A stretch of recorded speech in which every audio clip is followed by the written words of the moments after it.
책만 읽는다고 문해력이 저절로 키워질까요? 아닙니다. 독해력, 문해력을 키우는 구체적인 방법은 따로 있습니다. 시간 낭비하시기 전에 이번 영상 꼭 끝까지 봐주시길 바랍니다.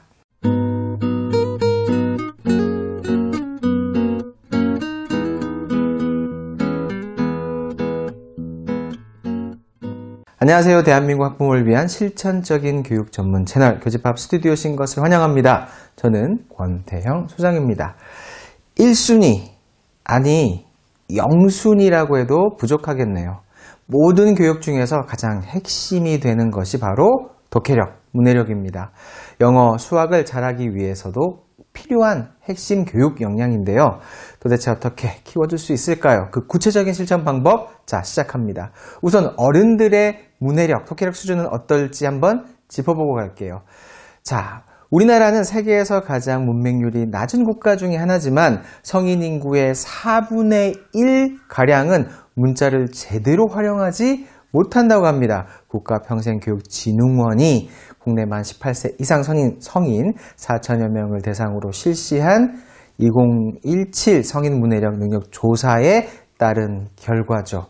자, 제가 조금 있다가 중학생들 아이들의 장문 그런 조사 실태도 말씀을 드릴 테지만, 자, 대한민국 대개 교육열 높고 문맹률 낮고 하지만 의외로 독해력 문해력은 많이 부족한 상태에 있다. 어른들의 독해력이 부족하면 아이들의 독해력은 부족해질 수밖에 없을 것입니다. 자, 특히 요새 아이들의 문해력은 정말 심각한 수준이라고 생각할 수가 있습니다.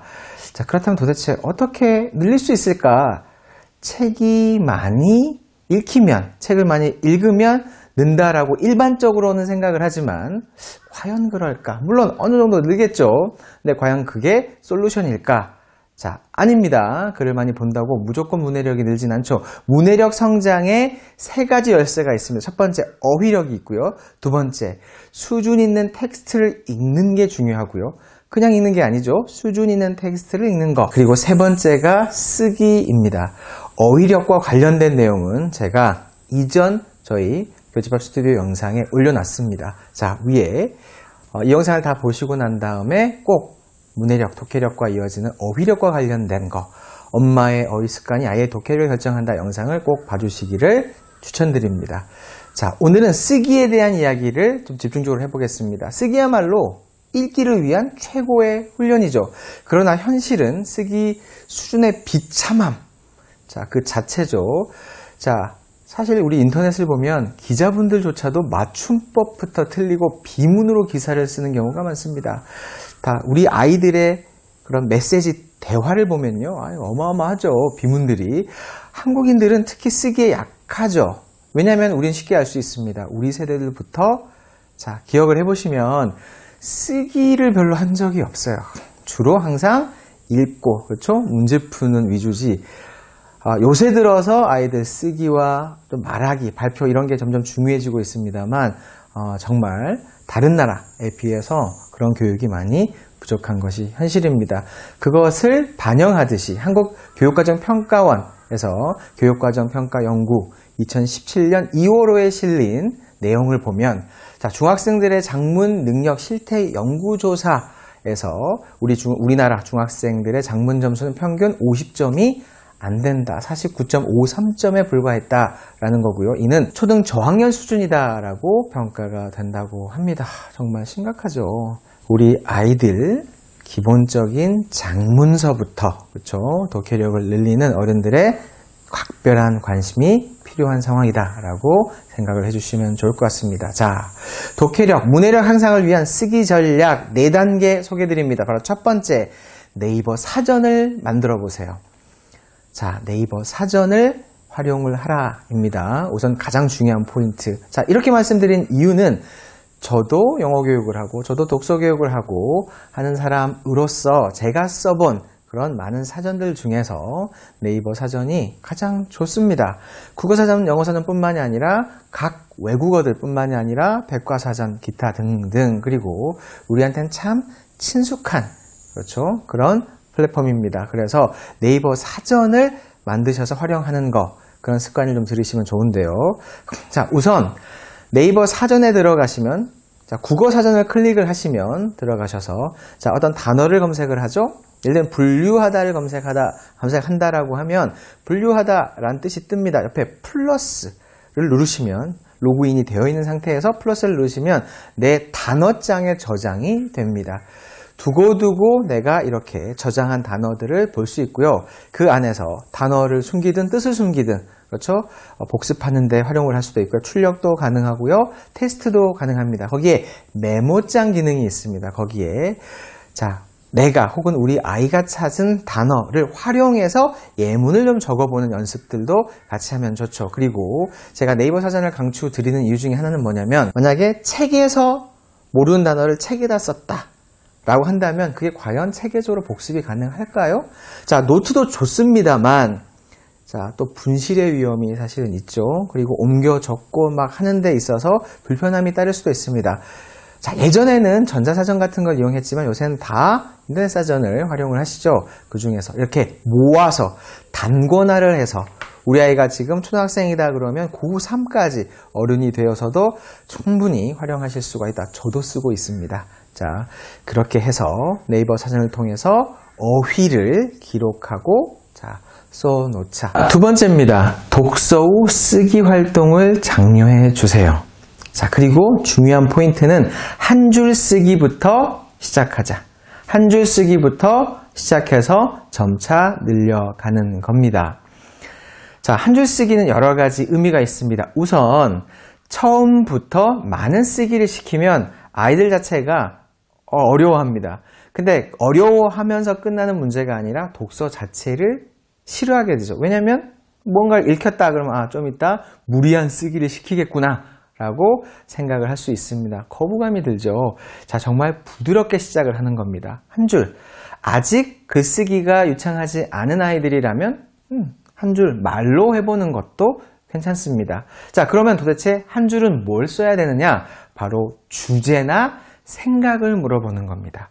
주제나 생각. 이거는 절대 평가하는 환경이 아닙니다. 그냥 엄마가 궁금해서, 선생님이 궁금해서 도대체 이 글을 읽고 어떤 생각이 들고 어떤 내용인지, 어떤 주제인지, 도대체 이 글을 쓴 사람은 어떤 생각으로 쓰게 됐는지를 파악해 본다라는 거죠. 자, 주제라는 것을 제가 말씀드리는 또 다른 이유가 있습니다. 자, 아이들이 공부를 쭉쭉쭉쭉 해서 나중에 이제 고등학생이 되고 수능을 또 보게 되겠죠. 그랬을 때 영어로 한번 얘기를 해볼까요? 수능 영어. 자, 독해 파트의 상당수가 주제를 파악하는 것과 연관이 있습니다. 가장 어려운 문제인 빈칸 추론 유형에서도 단순히 빈칸을 앞뒤 문장만 보고 고르는 게 아니라 그 지문 전체를 보고 전체의 주제, 흐름을 보고 답을 골라야 되는 그런 유형이죠. 항상 그런 독해력을 키운다라고 했을 때 주제를 많이 묻는 연습을 해줘야 됩니다. 자, 그리고 한 줄 쓰기를 통해서 늘려가면서 우리 아이들이 질문자와 출제자가 되어보는 롤플레이를 시켜보시는 것도 되게 좋은 방법입니다. 자, 글을 읽고 난 다음에 내가 테스트를 받는 사람의 입장이 아니라 내가 읽고 어때요? 뭐 친구가 됐든 엄마가 됐든 아빠가 됐든 같이 읽었다 그러면 아이가 출제자가 돼보는 거죠. 그랬을 때 조금 더 능동적이고 적극적인 독서가 가능합니다. 입체적인 독서가 가능하기 때문에 훨씬 더 독해력, 문해력을 향상시킬 수가 있다는 겁니다. 세 번째입니다. 일기나 관심 기록 노트나 배움 노트 등, 그렇죠? 일상 속에서 쓸 수 있는 것들을 꾸준히 한다. 예를 들어서 우리 아이가 일기 쓰는 거에 관심이 있어서 부담 없이 쓴다면, 제가 얼마 전에 라이브 방송을 하면서 그런 질문을 받았었어요. 우리 아이는요, 선생님, 1학년이래요, 초1. 근데 일기 쓰는 건 되게 좋아해요. 근데 맞춤법이 계속 틀린대요.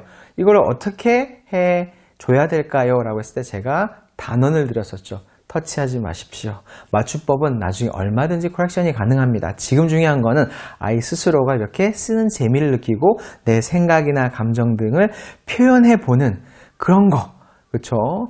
그게 정말 좋은 신호거든요.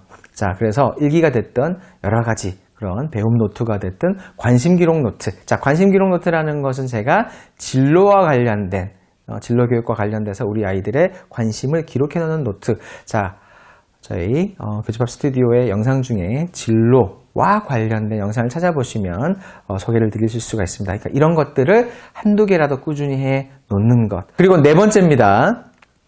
교과 문제집도 학년이 올라가면서 객관식 단답형보다는 서술형 문제집들로 점점 진화해 가야 합니다. 예를 들어서 영문법의 경우는 어법 문제 위주가 아닌 작문 위주의 문법책이 이제는 대세죠.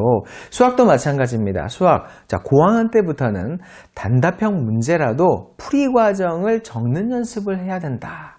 자, 이게 매우 중요한 포인트입니다. 단, 쓰기와 관련된 활동 중에 제가 주의를 좀 드리고 싶은 얘기는 쓸데없는 형식적이고 지나치게 정성 들인 노트 필기를 하는 아이들이 많거든요. 아시죠? 몇 색 사인펜을 가지고 이 정리하는 데만 어마어마한 시간을 들이는 거. 오히려 형식적으로 흘러가는 이런 노트 필기는 금물이다. 꼭 필요한 핵심만 쓰는 연습. 자, 그것도 필요하다라고 말씀을 드립니다. 자, 그러면 언제 키워줘야 될까? 바로 이 영상을 보시는 지금 이 순간부터 조금 신경을 더 써 주시기 바랍니다.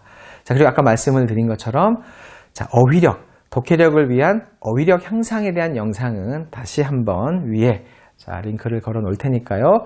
꼭 이 영상 보시자마자 연결해서 봐주시면 되게 재밌게 구성이 되어 있습니다. 강력 추천을 드리고요.